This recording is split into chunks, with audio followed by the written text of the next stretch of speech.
এই মুহূর্তে সংস্কার বিভিন্ন বিষয়ে আলোচনার অন্যতম মনোযোগের বিষয়। বিদেশ নীতি নিয়ে ভালো করে আলোচনাটা সংস্কারের জায়গা আছে কিনা সেগুলো দেখাটা অত্যন্ত জরুরি, এবং তার সাথে দেশের ভেতরে সক্ষমতার জায়গাগুলো কোথায় ঘাটতি আছে কিনা সেটা জানাটা জরুরি। এই পর্বটা আমরা সাজিয়েছি বিশ্বমঞ্চে বাংলাদেশ এই শিরোনামে। চলুন এই বিষয়ে আমরা অতিথিদের সাথে আলোচনা করব এবং যে বিষয়গুলো উচ্চারিত করলাম সেগুলো নিয়ে বিশদ করে জানার চেষ্টা করব।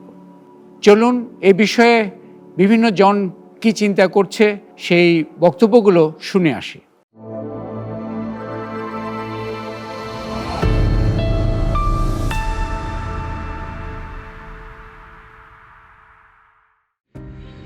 অবশ্যই আমরা রেমিটেন্স যোদ্ধারা অনেক কাজ করে দেশে অনেক অর্থনীতির জন্য সাহায্য করি। ব্যাংকের মাধ্যমে টাকা পায়, ব্যাংকের অনেক আয় হয়, এত দেশ চলে। রেমিটেন্স যোদ্ধারা এখন তো বাংলাদেশ চলবে অচল। অনেক গুরুত্বপূর্ণ, কারণ প্রবাসীরা যে রেমিটেন্সটা পাঠায় সেই রেমিটেন্সটা দিয়ে আমাদের অর্থনীতির চাকাটা সচল থাকে। তাছাড়া অনেক সময় তারা বিদেশ থেকে আসার পর আমাদের দেশে উদ্যোক্তা হিসেবে বিভিন্ন রকম ইনভেস্টমেন্ট করে। আমার অনুভূতি ভাই, যে সময় বাংলাদেশে সুনাম করে তখন তো ভালোই লাগে, যে সময় বদনাম করে তখন একটু খারাপ লাগে আর কি। এটা আমাকে অনেক গর্বিত করে, কারণ আমার বিদেশি যারা সহকর্মী আছে তাদের কাছে বাংলাদেশিরা অনেক পরিশ্রমী, এই জিনিসগুলো বিদেশি বন্ধুরা খুব অ্যাপ্রিসিয়েট করে।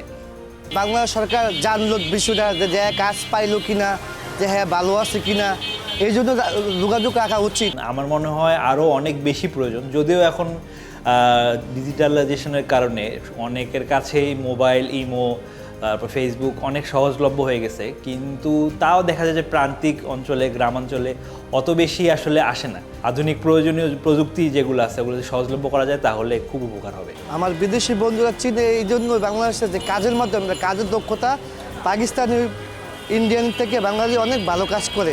এখনও অনেকের ধারণা থাকে যে আসলে বাংলাদেশ ইন্ডিয়ার হয়তোবা অংশ, কিন্তু অনেকেই বাংলাদেশকে চিনে বাংলাদেশে ক্রিকেট প্রেম, বাংলাদেশে যে ফুটবল প্রেম, বা বাংলাদেশে যে ইউনিক কিছু ব্র্যান্ড আছে, যে সেই ব্র্যান্ডগুলোর কারণে, আবার বাংলাদেশে যে আরএমজি সেক্টর, এই সেক্টরটার কারণে বাংলাদেশকে অনেকেই চিনে। মেড ইন বাংলাদেশ কথাটা কিন্তু বিদেশে অনেক অনেক পপুলার।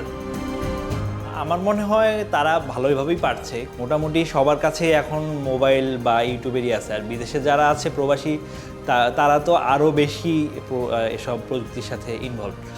বাংলাদেশের থেকে দূরে থাকলেও বাংলাদেশের মাটির সাথে তারা একটু অ্যাটাচড ফিল করার জন্য তারা কিন্তু সবসময় যে দেশে যায় সেই দেশের লোকজ সংস্কৃতির সাথে খুব একটা মিশে যায় না। তারা চায় যে বাংলা শিল্পের সাথে যুক্ত থাকতে।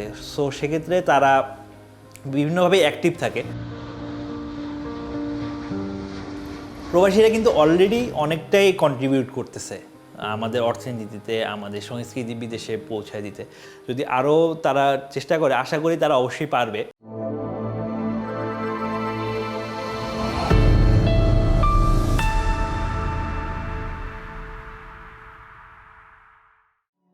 জুলাই আগস্ট গণ অভ্যুত্থানের সময়কালে একটি শব্দযুগল খুব প্রচার পেয়েছিল, রেমিটেন্স যোদ্ধা। অগণিত প্রবাসী ভাই বোনেরাও এই যে গণ অভ্যুত্থানে বিশাল এক ভূমিকা রেখেছিলেন। বিশ্বের বিভিন্ন জায়গায় তাদের যে পদচারণা, এটাকে আরও কিভাবে সহযোগিতা করা যায় সেই বিষয়গুলো আমরা দেখলাম এখানে। একই সাথে এটাও বলা যায় যে বাংলাদেশের বৈদেশিক মন্ত্রণালয়ের অ্যাম্বাসেডাররা তো আছে বটেই, কিন্তু প্রতিটি প্রবাসীও এক অর্থে বাংলাদেশের অ্যাম্বাসেডার।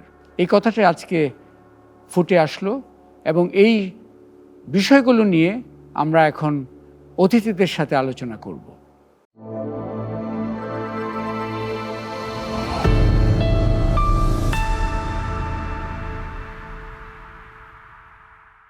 ধরে নাও আমরা 2-3 দিনের জন্য বাইরে বেড়াতে গেলাম, তখন পানির পাইপ ফেটে গেল আর সব পানি দেয়ালে এসে পড়তে থাকলো। যখন আমরা ফিরে আসবো না তখন ম্যাডাম, তখনও হবে না। হোলসিম ওয়াটার প্রটেক্ট ব্যবহারে ছাদ থেকে ফাউন্ডেশন, পানি থেকে কমপ্লিট প্রোটেকশন।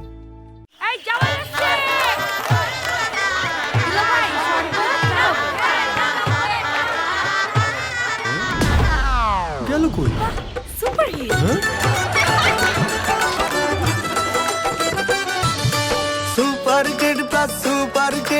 বাড়ির দেয়ালে যেন সুপার হিট। মসৃণ টেক্সচার একদম ফিট, সুপার কিট প্লাস মানে সুপার হিট। দেয়াল ফেসিং এর এলিগেন্ট লুক, দেয়ালে সুপার কিট প্লাস হোক। বাড়ি নির্মাণে কিসের টেনশন, সুপার কিট প্লাসে সব solution. Supercrete plus Supercrete, বাড়ির দেয়ালে যেন super hit. Supercrete plus Supercrete. বাংলাদেশের 1 number fair face cement Supercrete plus, যা আপনার বাড়িকে দেয় আভিজাত্য এবং নিশ্চিত করে দীর্ঘস্থায়িত্ব। শুনো, যেমন সিনেমার ক্লাইম্যাক্স সিনে দেখা যায় ঘন ঘন বিদ্যুৎ চমকাচ্ছে, সারা দিন ধরে বৃষ্টি হচ্ছে, তখন আরে না ম্যাডাম, কিছুই হবে না। হোলসিম ওয়াটার প্রোটেক্ট ব্যবহারে ছাদ থেকে ফাউন্ডেশন, পানি থেকে কমপ্লিট প্রোটেকশন।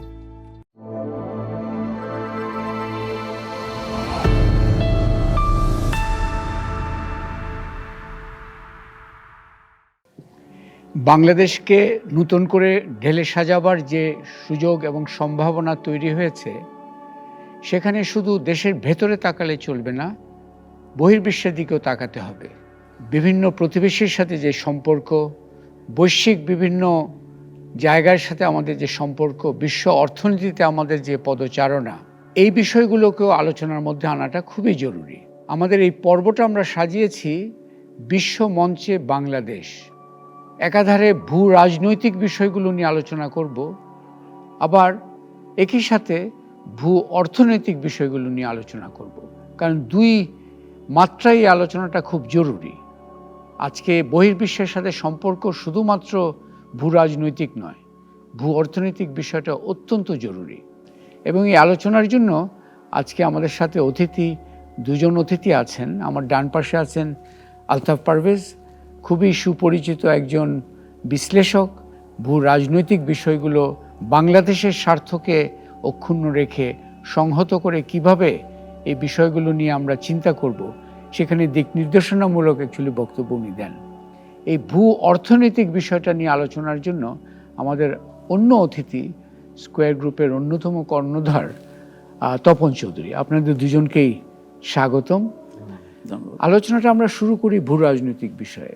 মানে এখানে তো এই মুহূর্তে স্পর্শকাতর একটা বিষয় আছে। তো আপনি এই যে আমরা যেই মুহূর্তে এখন আছি, একটা অন্তর্বর্তীকালীন সরকার আছে, বাংলাদেশ এক ধরনের স্বৈরশাসনের পর্বটাকে সফলভাবে উৎখাত করে আমরা নতুন জায়গায় দাঁড়িয়েছি। এখানে ভূ রাজনৈতিক বিষয়গুলো কিভাবে আমাদের চিন্তা করা উচিত, কোন বিষয়গুলো সবচেয়ে বেশি মনোযোগের দাবি রাখে? ধন্যবাদ।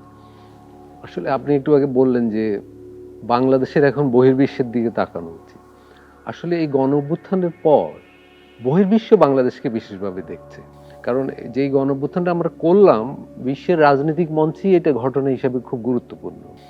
এতদিন মনে করা হতো সার্ভিলেন্স স্টেটের যুগে নজরদারি এত বেড়েছে, এখন বিশ্বব্যাপী এই ধরনের পরিবর্তন সম্ভব না, এই ধরনের রাজনৈতিক পরিবর্তন সম্ভব না। কিন্তু বাংলাদেশের মানুষ, ছাত্র জনতা দেখিয়েছে যে এই ধরনের পরিবর্তন সম্ভব। ফলে এটা বিশ্বের রাজনৈতিক ভাষ্যকারদেরই একটা আলাদা মনোযোগ পাচ্ছে এখন। কিন্তু আবার একটা উদ্বেগও তৈরি হয়েছে বাংলাদেশকে ঘিরে গত 3 মাসের বিভিন্ন ঘটনায়। ফলে একদিকে অভিনন্দন, আরেকদিকে কৌতূহল, আরেকদিকে উদ্বেগ, এই 3 মিলে বিশ্ব মঞ্চে কিন্তু বাংলাদেশকে দেখছে এখন। বর্তমান যে সরকার বা বর্তমানে যারা নীতি নির্ধারক আছে, তাদেরও দায়িত্ব বেড়ে গেছে ভূ রাজনৈতিক বিষয়ে। আমি বলবো, আমার মনে হয় আমাদের বিদেশ নীতিরও একটা বড় ধরনের সংস্কার দরকার এখন। কারণ আমাদের গত 15 বছরের বা এর আগেরও রাজনৈতিক সংকটের একটা বড় দিক হলো বিদেশ নীতিতে আমরা কোনো একদিকে হেলে পড়ে থাকি। এই যে কূটনীতিক আচরণ, এইটা এখন বদল করার দরকার আছে। আমাদের একটা হলো ভারত, তার সাথে আমাদের 4000-এর বেশি কিলোমিটার দীর্ঘ সীমান্ত আছে। আমাদের পণ্যের একটা বড় বাজার যুক্তরাষ্ট্র, ফলে যুক্তরাষ্ট্রও আমাদের জন্য গুরুত্বপূর্ণ ভারতের মতোই। চীন আমাদের উন্নয়ন সহযোগী বড় ধরনের, এবং আমাদের সামরিক সক্ষমতার ক্ষেত্রে চীনের ভূমিকা আছে, ফলে চীনও গুরুত্বপূর্ণ। এবং আমাদের প্রবাসী শ্রমিকরা যায় মধ্যপ্রাচ্যে, ফলে ওইটাও গুরুত্বপূর্ণ। ভূ রাজনীতি যতটা গুরুত্ব পেয়েছে, ভূ অর্থনীতি বরং অত্যন্ত কম পেয়েছে। ফলে আমাদের ভবিষ্যতের যে বিদেশ নীতির যে সংস্কার দরকার, সেখানে ভূ অর্থনীতিটা গুরুত্ব পাওয়া উচিত। আমাদের জন্য এই 4টা শক্তির সঙ্গেই সম্পর্কটার উন্নয়ন জরুরি। ভারতের দিক থেকে এখন একটা প্রশ্ন উঠেছে, ভারতের মিডিয়াগুলো আমাদের বিষয়ে নানা ধরনের অপপ্রচার করছে, এটা আমরা বলছি এবং এটা অনেকখানি সত্য, কিন্তু এবং আমরা এইসব বিষয়ে একটা জাতীয় ঐক্য গড়ার চেষ্টা করছি। কিন্তু আমি বলতে চাই, অভ্যুত্থানের পরপরই আমরা যদি এই জাতীয় নেতৃবৃন্দকে টিম করে এই 4টা জায়গায় পাঠাতে পারতাম, আমরা যদি ভারতে একটা টিম পাঠাতে পারতাম, যুক্তরাষ্ট্রে পাঠাতে পারতাম, বা অন্য জায়গায়, যে আমাদের এই গণ অভ্যুত্থানের মধ্য দিয়ে আমরা আসলে কি করতে চাচ্ছি, বাংলাদেশে কি হয়েছে এবং বাংলাদেশ কোন জায়গায় যেতে চায়। আপনি আপনার কথায় তার মানে হচ্ছে আমরা খুবই গুরুত্বপূর্ণ একটা সুযোগ ব্যবহার করিনি। তাহলে আর এই এখনকার অপপ্রচারের সুযোগটা আমরা তখনই বন্ধ করে দিতে পারতাম। গত গণ অভ্যুত্থানে ভারতের বহু সংগঠন, বহু মানুষ ভারতের বিভিন্ন জায়গায় বাংলাদেশের ছাত্র জনতার আন্দোলনের পক্ষে দাঁড়িয়েছিল, তাহলে সেই শক্তিগুলোকে তো আমরা ব্যবহার করতে পারতাম এবং বাংলাদেশ ভারত সম্পর্ক উন্নয়নের ক্ষেত্রে এরকম শক্তিগুলো খুবই ভালো ভূমিকা রাখতে পারে, এটা অতীতের বিভিন্ন সময় আমরা দেখেছি। তো আমরা আপনি খুবই একটা গুরুত্বপূর্ণ বিষয় তুলেছেন, আশা করি অন্তর্বর্তীকালীন সরকারের জন্য এটা একটা গুরুত্বপূর্ণ মেসেজও। তো আমরা একটু ভূ অর্থনৈতিক বিষয়টা নিয়ে আলোচনা করি। এই যে ভূ অর্থনৈতিক দৃষ্টিকোণ থেকে আমাদের বিদেশ নীতি চিন্তা করা উচিত, এটা আমাদের এতদিন হয়নি। তো এই বিষয়ে আপনার, যেহেতু আপনি উদ্যোগী জায়গায় আছেন এখানে, আপনার একটু বক্তব্য শুনতে আমি চাচ্ছি। ওনার কথার সূত্র ধরেই বলতে চাই যে বাইরে যথেষ্ট কিন্তু ভুল বোঝাবুঝি আছে, তো এটিকে যদি পরিষ্কার করে দেওয়া যায়, কারণ অনেকের একটা মধ্যেই শঙ্কা কাজ করছে যে এই অন্তর্বর্তীকালীন সরকার কতদিন থাকবেন, আসলে তাদের উদ্দেশ্যটা কি। তো এই জিনিসগুলো বিদেশে যারা আমাদের বন্ধু রাষ্ট্রগুলো আছেন, এবং আমি মনে করি যে এই চারের সঙ্গে আজকে ইউরোপিয়ান ইউনিয়নও যথেষ্ট ভূমিকা রাখে, এবং সেইখানেও আমাদের বাংলাদেশে একটা বড় রয়েছে, কিন্তু একটা বড় জনসংখ্যা রয়েছে বাঙালি। আমার মনে হয় যে এখন অনেক বছর হয়ে গেছে, একটু বাইরে তাকাতে হয়, এবং আমরা এক্সেপশনালি কিন্তু এই পারমিশনটা আমরা পেয়েছিলাম। আমাদের মানে এই যে বিদেশে বিনিয়োগ করতে আপনাদের যে খুবই কষ্ট হয়েছিল, এবং আমি এই সময়ে বিশেষভাবে প্রয়াত মহিত চৌধুরী সাহেবকে, উনি আমাদের মোহিত সাহেব উনি ফাইন্যান্স মিনিস্টার ছিলেন সেই সময়, ওনাকে বোঝাতে সক্ষম আমরা হয়েছিলাম যে মন্ত্রণালয় থেকে কিন্তু সমর্থন খুব যথেষ্ট সমর্থন ছিল না, এবং সেই পরবর্তীতে যখন সে চিঠি হারিয়েও গিয়েছিল, সে কথাটা বলা দরকার। এবং আমি যখন দ্বিতীয়বার যাই, তো উনি আমাকে উনি বললেন যে আমাকে তুমি দাও, তো দিয়ে উনি সরাসরি ওনার মন্ত্রী আমাকে বললো যে তুমি গিয়ে গভর্নর বাংলাদেশ ব্যাংকের সঙ্গে দেখা করো। আমি তো দেখলাম আপনাদের কিনিয়াতে যে আপনার লোকজনই ব্যাখ্যা দিচ্ছিল যে কিভাবে কিনিয়াকে একটা বেস ধরে তারা সারা আফ্রিকায় আপনাদের বাজারটা তৈরি করার জন্য চেষ্টা করছে। চমৎকার। তার মানে হচ্ছে এই যে ভূ অর্থনৈতিক যে আলোচনাটা আমরা আসলে চালু, এটা বাংলাদেশে আসলে খুবই দুর্বল অবস্থায় আছে, এটা নাই, এটাই হওয়া উচিত অন্যতম। আপনার দৃষ্টিতে এই যে আপনি 4টা জায়গায় বললেন, এবং আমিও মনে করি যে it is never too late. আমাদের একটা বড় সমস্যা হলো দক্ষিণ সীমান্ত, রোহিঙ্গা সমস্যা, বর্মার সাথে যে আমাদের সমস্যাটা। 2017 সালে রোহিঙ্গা শরণার্থীরা এসেছে, 7 বছর হয়ে গেল। আমাদের রোহিঙ্গা ইস্যুতে আমরা মূলত ওই আমলাতন্ত্র নির্ভরতার কারণে কি ঘটেছে, আমরা একজন শরণার্থীও পাঠাতে পারি নাই, বরং এখানে শিবিরগুলো আরো নতুন শরণার্থী যুক্ত হয়েছে জন্মের মধ্যে, ভাষাঞ্চরে। আচ্ছা, তার মধ্যে কিছু শরণার্থী প্রতিদিনই একটু একটু করে আসে, তার মানে সংখ্যাটা বেড়েছে। ইতিমধ্যে আরাকান থেকে ওরা এসেছিল, সেই আরাকানের পরিস্থিতি আমূল পাল্টে গেছে। বর্মার পরিস্থিতি, অং সান সুচির আমলে ওরা এসেছিল, সেখানে সামরিক জান্তা এসেছে, অনেকে বলছেন, আশঙ্কা করছেন যে বর্মা বিভক্ত হয়ে যেতে পারে। কিন্তু আমাদের রোহিঙ্গা বিষয়ে অবস্থানটা সেই আগের মতোই আছে। ইতিমধ্যে রোহিঙ্গা বিষয় আন্তর্জাতিকভাবেও কিন্তু আগের ওই আলাপ আলোচনায় নেই। তার মানে পরিস্থিতি নাটকীয়ভাবে পরিবর্তন হয় সবসময়।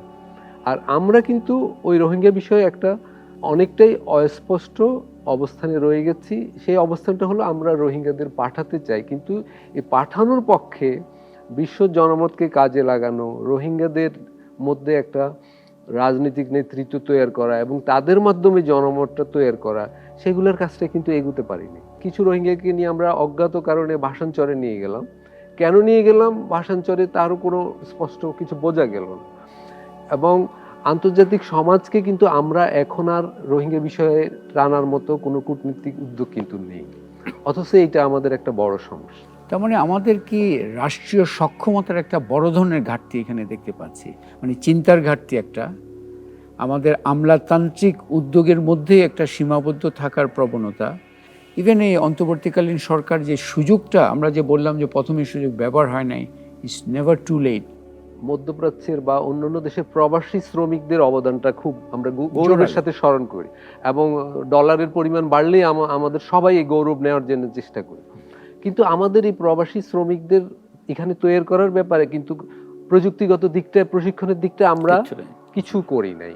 বাজারটা এখন কিন্তু প্রশিক্ষিত মানুষের চাহিদা বাড়ছে একেবারে। তার মানে আমাদের বিদেশ নীতির সাথে আমাদের এখানে অভ্যন্তরীণ শিক্ষার রিফর্মের একটা সম্পর্ক আছে, কিন্তু সেই সংস্কার আলোচনায় কিন্তু যে এদের প্রশিক্ষিত করার ব্যাপারটা কিন্তু মোটা দাগে। আমি এই জায়গাটাতে একটু অ্যাড করতে চাই।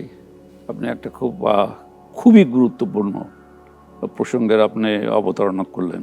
যেহেতু স্বল্প সময়ের জন্য হলেও সরকারের সঙ্গে থাকার কাজ করার একটা আবার সুযোগ হয়েছিল।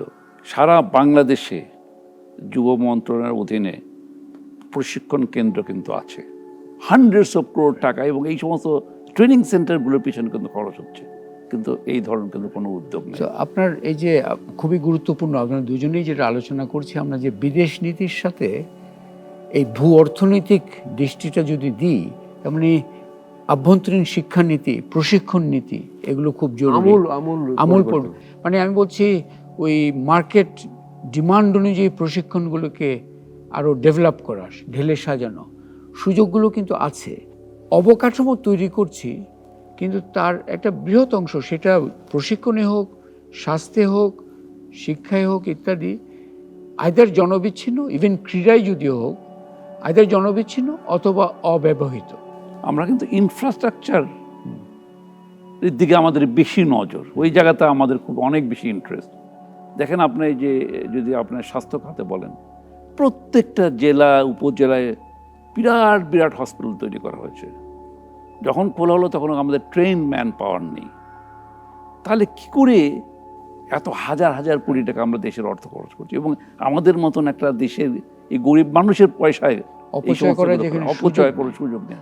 Number one. নাম্বার টু, কেউ থাকতে চায় না। আভ্যন্তরীণ সক্ষমতার ঘাটতিটা কিন্তু, ঘাটতির জন্যই এই ভূ রাজনৈতিক বলি বা ভূ অর্থনৈতিক বলি জায়গায় আমরা জোরালো পদচারণা করতে পারছি না। যে আমাদের আভ্যন্তরীণ সক্ষমতা বাড়াতে যদি চাই, এই বিদেশ নীতি যেখানে ভূ অর্থনীতি এবং ভূ রাজনীতি দুটাই হবে, সেই অর্থে ভূ অর্থনীতির সাথে আভ্যন্তরীণ শিক্ষানীতির সংযোগ বাড়াতে হবে। সো আমরা যদি আভ্যন্তরীণ সক্ষমতা বাড়ানো একটা অন্যতম এজেন্ডা হিসেবে দেখি, তাহলে মানে কোথায় আমরা হাত দিব? আমাদের যে মনে করেন যে ভূ রাজনীতির ক্ষেত্রে একটা বড় আমাদের কাজের জায়গা হলো আমাদের কূটনীতিবিদদের টিম, সেগুলোকে রাজনীতিক মানে দলীয় রাজনীতির প্রভাব থেকে মুক্ত করাটা খুবই জরুরি, এবং সেখানে মূল্যায়নটা হওয়া উচিত বা গুরুত্ব দেওয়া উচিত সেসব ব্যক্তিদের যারা পারফরমেন্স মানে দক্ষতার উপর নির্ভর করে মূল্যায়নটা হওয়া উচিত। এবং আমি বলবো যে ফোকাসটা ধরিয়ে দেওয়া উচিত, কারণ আমাদের ভূ রাজনীতিতে বড় মনোযোগ দখল করে আছে ট্র্যাডিশনালি ভারত, কিন্তু আমরা আসিয়ানকে খুব গুরুত্ব দিচ্ছি না। আমাদের মনে হয় আসিয়ানকে আমাদের একটা বড় মনোযোগের জায়গা দেওয়া উচিত, এবং এই সংস্থায় বাংলাদেশ কিভাবে জায়গা পেতে পারে, পর্যবেক্ষক হিসাবে হোক বা অন্য কোনোভাবে হোক, এটা খুব গুরুত্বপূর্ণ। আরেকটা জিনিস প্রশ্ন করতে চাই যে আসলে ধরেন একটা তো হচ্ছে যে কূটনীতিবিদ যে কাজটা করবে, বাট ওই কূটনীতিবিদদের মাথার মধ্যে যে চিন্তাগুলো সচল হওয়া দরকার, সেই চিন্তাগুলো বা সেই বিশ্লেষণগুলো তো তৈরি হতে হবে একটা ব্যাক সিস্টেম থেকে, যে থিঙ্ক ট্যাঙ্ক থাকা দরকার, আপনার রিসার্চ অর্গানাইজেশন থাকা দরকার। এগুলো তো আমাদের এখানে প্রথাগতভাবে গুরুত্ব পায় না, গুরুত্ব দেওয়া হয় না। অথচ ভারতে, পাকিস্তানে বা অন্যান্য আমাদের দূরের দেশে তো বটেই এই চিন্তা ভাবনার জায়গাগুলোকে খুবই গুরুত্ব দেওয়া হয়, গবেষণার জায়গাগুলো খুবই গুরুত্ব দেওয়া হয়, এবং এটা একটা অন্যতম ঘাটতি। এবং আমি নিশ্চয়ই আপনিও বলবেন যে, কিন্তু এইখানে আপনাদের যে ব্যবসায়ী মহলের যে ট্রেড বডিজ, যারা এই ভূ অর্থনৈতিক বিষয়ে বড় ধরনের ভূমিকা রাখতে পারে, তাদেরও কি একটা দায়িত্ব নাই যে এই চিন্তার জায়গাগুলো তারা সরাসরি না হলেও তারা এক অর্থে পেট্রোনাইজ করলো, যেসব থিঙ্ক ট্যাঙ্কস বা আপনার ইয়েগুলো যে চিন্তার জায়গাগুলোকে সুনির্দিষ্ট করতে পারে, তথ্য ভিত্তিকীতে করতে পারে, ওখানে কি একটা ইয়ে নয়, শুধু কি রাষ্ট্রের দায়িত্ব? আমি 1 মিনিট একটা জিনিস বলি, মনে করেন এই যে কেনিয়ায় আপনারা বিনিয়োগের কথা বললেন, এই যে আফ্রিকায় ধরা যাক বিনিয়োগের কি কি সম্ভাবনা তৈরি হচ্ছে, এটা নিয়ে কি আমাদের এখানে কোনো গবেষণা বা প্রচার কিছু, এটা তো কূটনীতিরই অংশ হওয়া উচিত, বিদেশ নীতিরই অংশ হওয়া উচিত। অবশ্যই এই জায়গায় আমাদের অবশ্যই না, বাট আপনি যে কথাটা বললেন, ওই দলীয় বিষয়গুলো থেকে বের হতে আমরা না পারবো ততক্ষণ পর্যন্ত এটা খুবই, এবং দলীয় বিষয়গুলো যখন তখনই কাউকে কে কোন কথাটা শুনলে খুশি হবে, আপনি যদি এগুলো খেয়াল করেন তো কাজের কথার থেকে কত বেশি প্রশংসা সেইটাই হচ্ছে, এবং এটা না বললে আবার আপনি ওখানে মুশকিল। কিন্তু আশা করি যে ওই পর্ব আমরা কিছুটা শেষ করে এসেছি, কিন্তু Let's hope ভবিষ্যতে আবার হবে কিনা আমরা জানি না। Let's hope so. আমরাও তো জীবনে এমন একটা জায়গায় পৌঁছে গেছি যে আমাদের ভবিষ্যৎ প্রজন্ম, আমাদের যারা ছেলে মেয়েরা যারা আজকে নতুন দায়িত্ব, তারা কিন্তু এরকম না, তারা স্ট্রেট রেজাল্ট দেখতে চায়, তারা straight, they want to be engaged. তো এখন এটা তো আমাদের দেশের জন্য অনেক বেশি প্রয়োজন, এবং আজকে যে এই রিফর্মের কথা বলা হচ্ছে, যে পরিবর্তনের কথাগুলো বলা হচ্ছে, এটা তো তারই অংশ। অবশ্যই। আমি একটা ছোট উদাহরণ দিই, যে ছোট ঘটনাটা ছোট, কিন্তু কূটনীতির ক্ষেত্রে আমরা কি করি এবং কি করা দরকার। বিশ্বের বিভিন্ন জায়গায় আন্তর্জাতিক বই মেলা হয়, বাংলাদেশ এগুলো অংশ নিয়েছে, নেয়, কিন্তু দেখা গেছে, আমি বিগত বছরগুলোর কথা বলছি, 1-2 জনের উপর বইগুলো দিয়ে পুরো স্টলটা সাজানো হয়, অথচ ওইখানে সারা বিশ্বের পাবলিশাররা আসে, বাংলাদেশে কি কি উপন্যাস লেখা হচ্ছে, অনুবাদ কি করা যায়, কারা কারা ভালো লিখছে, মানে বইকে ঘিরে কিন্তু একটা আন্তর্জাতিক বাজার আছে, বাংলাদেশকে প্রমোট করার, বাংলাদেশকে পরিচিত করার সুযোগ আছে, কিন্তু সেটা না করে আমরা করতাম কি, আমরা একজনের উপর সব করতাম। তো এখানে এটার সূত্রতে আমরা একদম শেষ পর্যায়ে যে আমরা ভূ রাজনৈতিক বিষয়গুলো নিয়ে কথা বললাম, কারণ ক্ষমতা, রাজনৈতিক স্থিতিশীলতা এটা একটা বিষয়। ভূ অর্থনৈতিক বিষয় নিয়ে আমরা আলোচনা করলাম, যে আমাদের অর্থনৈতিক পদচারণা কীভাবে বাড়ানো যায়। আর আপনি শেষ উদাহরণটা যেটা দিলেন বই মেলার, মানে আরেকটা আজকে বিশ্বে আমরা একটা দেখছি যে একটা শব্দ আছে হার্ড পাওয়ার, আরেকটা হচ্ছে সফট পাওয়ার। এখন অনেকগুলো দেশ যারা এগিয়েছে, আমার কাছে 2টা দেশের কথা খুব পরিষ্কার। একটা দেশের কথা যদি বলি, সাউথ কোরিয়া, তারা কিন্তু এই সফট পাওয়ারের উপরও প্রচণ্ড জোর দিয়েছে। যে সফট পাওয়ার মানে হচ্ছে এই যে আমার যেমন বাংলাদেশের বই, আমাদের বাংলাদেশের সিনেমা, এইটা কিন্তু সফট পাওয়ার। যেমন বাংলাদেশে বেশ নামকরা এনজিওজ আছে, তাই না, ব্র্যাক একটা যদি উদাহরণ দিই, তার মানে হচ্ছে ওরা আরেক ধরনের সফট পাওয়ার, যে বিভিন্ন উন্নয়ন ইস্যুতে কার্যকর সলিউশনস, হোমগ্রোন সলিউশনসগুলো বাংলাদেশে তৈরি হয়েছে, সেগুলো নিয়ে এখন বিশ্বের একটা আগ্রহ আছে, সেগুলো নিয়ে যাওয়া হচ্ছে। আমাদের রাষ্ট্রীয় চিন্তায় ওটাকে খুব একটা অনুপস্থিত দেখি। তো আমরা এখানে মোটামুটি আই থিঙ্ক আমরা আর কিছু দেখেন অপরচুনিটি কোথা থেকে আসে। তানজানিয়াতে যখন গেলাম, আমরা ব্র্যাকের কিছু প্রজেক্ট আমরা দেখছিলাম, ওইখানে দেখি আমাদের একটা প্রোডাক্ট, তো আমি অবাক, ওইখানে স্কয়ারের প্রোডাক্ট যাওয়ার কোনো প্রশ্নই উঠে না, মানে এত রিমোট জায়গাতে। তো তখন আমার নিশ্চয়ই মনে হচ্ছে কোনো ব্র্যাকের কোনো কর্মী গিয়ে নিশ্চয়ই তারা বলেছিল যে এখানে তো আমাদের তো কেনিয়াতে এই কোম্পানির একটা ফ্যাক্টরি আছে সামহাও, এবং প্রাউডলি। আমি যখন সে বাংলাদেশ শুনলো, ওই দোকানের একটা ইয়াং মেয়ে সেলস একাই, একটা ছোট্ট দোকান একদম গ্রামের মধ্যে, সে বের করে দেখাচ্ছে তোমার। তো এই যে তখন কানেকশন কোথা দিয়ে কী করে হয়, কোনখানে হয়, তো সেটা উপস্থিতি থাকলেই না। সো আমরা যদি এভাবে চিন্তা করি যে আমরা শুরু করেছিলাম বিদেশ নীতি নিয়ে, তাই তো, এবং তার 2টা দিক নিয়ে, বিশেষ করে ভূ রাজনৈতিক এবং ভূ অর্থনৈতিক, পরে আমরা এই সফট পাওয়ারের বিষয়টা আনলাম, এবং ভূ রাজনৈতিক জায়গায় আমরা, আপনি যেটা বললেন, কোনো একমাত্রিক চিন্তা না করা, বৈশ্বিক দক্ষিণ বা গ্লোবাল সাউথ আমরা যেটা বলি, সেটাও কিন্তু আরেকটা স্পেস যেখানে বাংলাদেশ নিজেকে উপস্থাপন করতে পারে। তো এখানে একটা হচ্ছে পদচারণা বাড়ানো, রাজনৈতিক, অর্থনৈতিক, কূটনৈতিক, আরেকটা হচ্ছে নিজেকে কিভাবে উপস্থাপন করছে, এই দুটাতেই কিন্তু, এবং উপস্থাপন যদি সক্ষমতার সাথে করি, সবলতার সাথে করি, তাহলে কিন্তু পদচারণা আরও বিস্তৃত হবে।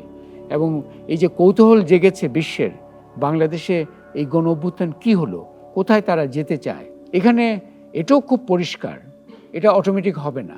এবং আমরা যা দেখছি এখনও কিন্তু সেই আমলাতান্ত্রিক প্রোঅ্যাক্টিভ না হওয়া, ঘটনা ঘটলে তখন নড়ে চড়ে বসা। বিদেশ নীতির কথা বলছি আমরা, কিন্তু দেশের নীতিটাও সেটা যদি সক্ষম না হয় তাহলে বিদেশ নীতির দিকে আমরা এগোতে পারবো না।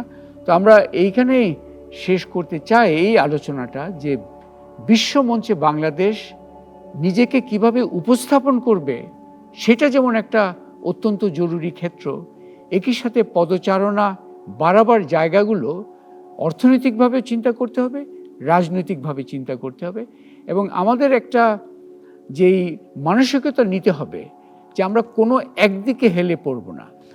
অন্তর্বর্তীকালীন সরকারের সময়েই মানে তা আমাদের পার্টিকুলারলি কয়েকটা বিষয় আপনি যেটা বললেন, এই জায়গায় আমার মনে করি যে বহু করণীয় আছে, কিন্তু করণীয় মানে হচ্ছে দায়িত্ব, এবং দায়িত্ব মানে হচ্ছে বুদ্ধিমত্তার সাথে সেই দায়িত্ব পালনে সচেষ্ট এবং উদ্যোগী হতে হবে। আপনাদেরকে অসংখ্য ধন্যবাদ। এই আলোচনাটা অত্যন্ত জরুরি। আমরা বাংলাদেশকে নতুন করে সাজাবার চেষ্টা করছি, সেখানে বিশ্বমঞ্চে বাংলাদেশ এই বিষয়টাও আমাদের মনোযোগের কেন্দ্রবিন্দুতে থাকা খুবই জরুরি।